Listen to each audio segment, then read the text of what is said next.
한국복음서원은 미국 복음주의 출판사 협의회인 ECPA의 정회원이자 투표권 행사 멤버인 LSM에서 출간한 영적 서적들을 번역, 출판하고 있습니다. 하나님의 경륜. 3일 하나님의 경륜. 여기에서의 모든 메시지에서 저의 부담은 하나님의 경륜에 속한 것을 여러분과 함께 나누는 것입니다. 먼저 디모데전서 1장 3절부터 7절까지를 보겠습니다. 내가 마게도냐로 갈 때에 너를 권하여 에베소에 머물라 한 것은 어떤 사람들을 명하여 다른 교훈을 가르치지 말며 신화와 끝없는 족보에 창념치 말게 하려 함이라. 이런 것은 믿음 안에 있는 하나님의 경륜을 이룸보다 도리어 변론을 내는 것이라. 경계의 목적은 청결한 마음과 선한 양심과 거짓이 없는 믿음으로 나는 사랑이거늘 사람들이 표적을 놓쳐 헛된 말에 빠져 율법의 선생이 되려 하나 자기의 말하는 것이나 자기의 확증하는 것도 깨닫지 못하는도다. 우리가 이 구절의 신약 헬라어 언문을 볼 때 매우 중요한 두 어구를 발견할 수 있는데 그것은 하나님의 경륜과 표적을 놓침이라는 표현입니다. 사도 바울은 하나님의 경륜을 책임지도록 택정함을 입었으며 그는 이 경륜 안에서 그의 영적인 아들 디모데를 훈련시켰습니다. 많은 그리스도인들이 원래의 노선에서 빗나가고 있는 상황에서 바울이 디모데에게 서신을 보냈다는 것은 상당히 의미 있는 일입니다. 많은 그리스도인들이 하나님의 경륜의 중심 표적에서 벗어나 다른 것들의 시선을 돌리고 있었습니다. 하나님의 경륜에서 벗어남. 역사를 보면 초대교회의 그리스도인들을 올바른 길에서 벗어나게 하는 두 가지 요소가 있었는데 그것은 유대교와 영지주의였습니다. 종교적인 교리와 형식을 가지고 있었던 유대교들과 철학을 소유한 영지주의자들은 그리스도인들이 하나님의 경륜의 노선에서 주님을 따르는 것을 방해했습니다. 초대의 그리스도인들을 다른 길로 빗나가게 한 것은 다름 아닌 유대교와 영지주의에 있던 좋은 것들이었습니다. 만일 그것들이 좋은 것들이 아니었다면 성도들을 하나님의 경륜의 표적에서 벗어나게 하지 못했을 것입니다. 예를 들면 유대교인들은 구약에 있는 모세의 율법을 강조했습니다. 율법에 나쁜 것이 없다는 것은 의심할 바 없습니다. 분명히 율법은 하나님 자신께서 직접 주신 것으로서 올바르고 좋은 것입니다. 그러나 율법 그 자체는 하나님의 경륜의 표적과 관계가 없습니다.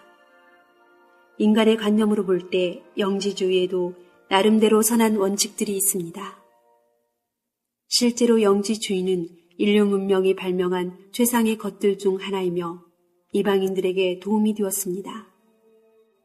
그러나 영지주의자들은 철학을 교회 안으로 가져오려 했으며 초대의 그리스도인들을 하나님의 경륜의 표적에서 빗나가게 했습니다. 오늘날에는 우리를 요동케 하는 유대교도나 영지주의자들이 없지만 여전히 우리를 빗나가게 하는 많은 것들이 있습니다. 거의 2000년 동안 강교한 자는 겉으로 보기에 선한 것들을 이용하여 성도들이 올바른 길로 주님을 따라가는 것을 끊임없이 방해했습니다. 대적은 심지어 기독교에 있는 좋은 것들까지 이용하여 끊임없이 주님의 자녀들을 하나님의 경륜의 표적에서 벗어나게 하고 있습니다. 지난 몇 년 동안 저는 이 나라의 이곳저곳을 방문하면서 강교한 대적이 여러 가지 종교적인 것들과 심지어 영적인 것들을 이용하여 주님을 사모하는 그리스도인들을 하나님의 경륜의 노선에서 벗어나게 하고 있다는 사실을 깨닫게 되었습니다. 하나님의 경륜에 대한 정의. 하나님의 경륜이란 무엇입니까?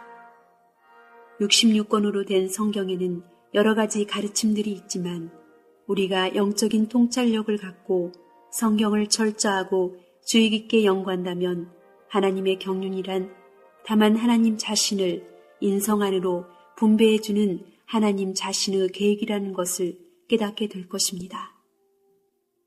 하나님의 경륜은 하나님의 분배이며 이것은 다름 아닌 하나님께서 그분 자신을 인류 안으로 분배하시는 것을 의미합니다. 분배라는 용어가 기독교에서 잘못 사용되고 있는 것은 매우 유감스럽습니다. 이 단어는 헬라어의 경륜과 거의 동일하게 정의됩니다. 이 단어는 행정적 안배, 관리하는 경영 혹은 하나님의 계획을 이루기 위하여 공급하고 분배하는 청지기 직분 등을 의미합니다. 이 신성한 분배 안에서 전능하며 만유를 포함하신 하나님은 오직 그분 자신만을 우리에게 분배하고자 하십니다. 우리는 이 말이 우리 속에 깊이 새겨지도록 여러 번 이 문장을 반복해야 합니다. 하나님은 측량할 수 없이 부요하십니다. 그분은 마치 거대한 자본을 가진 성공한 사업가와 같으십니다. 하나님은 이 우주 가운데 한 가지 사업을 갖고 계시며 그분의 광대한 재산이 바로 그분의 자본입니다. 하나님께서 얼마나 많은 재산을 소유하고 계신지는 헤아릴 길이 없습니다. 그러나 자본이라고 말할 때 그 모든 것은 다름 아닌 그분 자신을 말합니다. 하나님은 그 자본으로 그분 자신을 대량으로 생산할 것을 계획하셨습니다.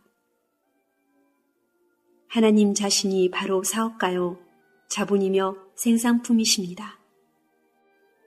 하나님의 의도는 그분 자신을 많은 사람에게 값없이 분배하시어 그분 자신을 대량 생산하시는 것입니다. 그러므로 하나님은 자신을 인성 안으로 이끄시기 위해 그러한 신성한 안배와 경영과 분배와 경륜을 필요로 하십니다. 이제 더욱 구체적인 것을 보기로 하겠습니다. 우리는 하나님의 목적이 그분 자신을 분배하시는 것임을 보았기 때문에 이제는 그분께서 무엇을 분배하시는지를 알기 위해 하나님께서 어떤 분이신지 알아야 합니다. 다른 말로 하면 하나님의 본질은 무엇입니까? 어떤 사업가가 제품을 생산할 계획을 세울 때는 가장 먼저 제품의 본질이나 그 기본적인 구성 성분을 분명히 알아야 합니다. 하나님의 본질은 영입니다. 전능하시며 만유를 포함하시며 우주 안에 충만하신 하나님 바로 그 본질은 다름 아닌 영입니다. 하나님은 제조자이며 제조자이신 그분의 목적은 바로 그분 자신을 재생산하시는 것입니다. 그러므로 하나님께서 재생산하시는 것은 무엇이든지 그분 자신의 본질인 영입니다. 하나님의 경륜의 단계. 우리는 하나님의 목적을 보았고 하나님께서 무엇을 공급하시는지 알았습니다. 이제 우리는 하나님께서 그분의 경륜을 통해 어떻게 분배되시는지 깨달아야 합니다.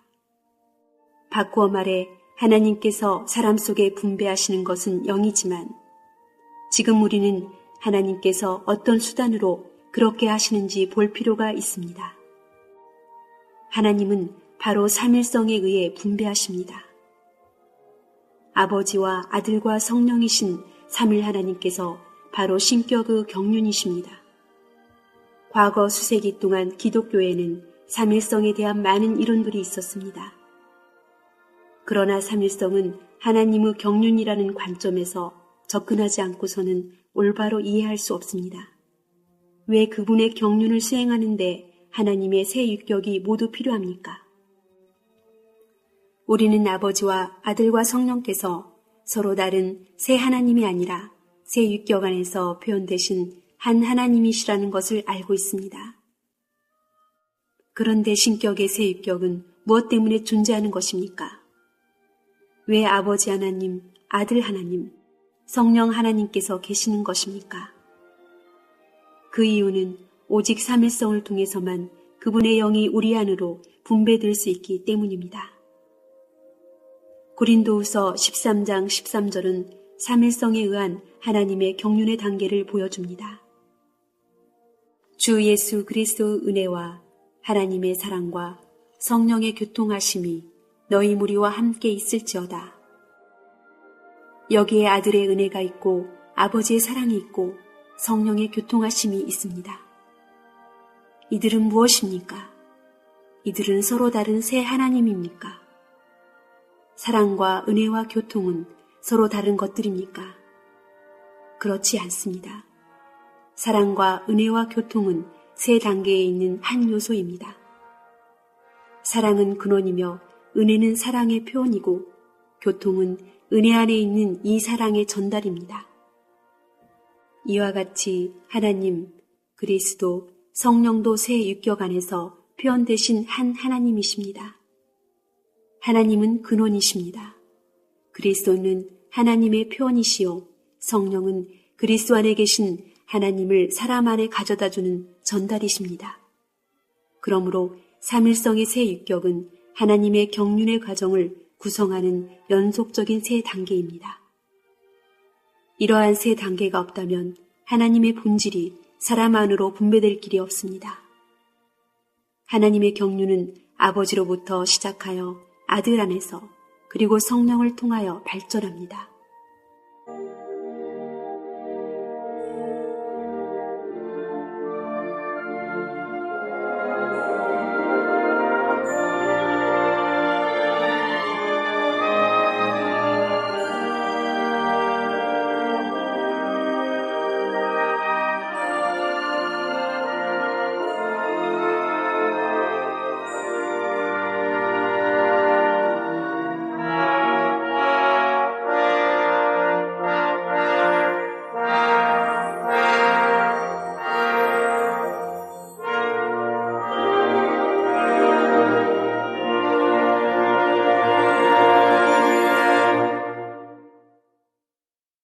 본 메시지가 수록된 도서에 관심 있으신 분들은 인터넷 검색창에 한국복음서원 쇼핑몰 또는 1600-3191로 전화 주시면 감사하겠습니다. 리디북스에서 전자책으로도 구입이 가능합니다.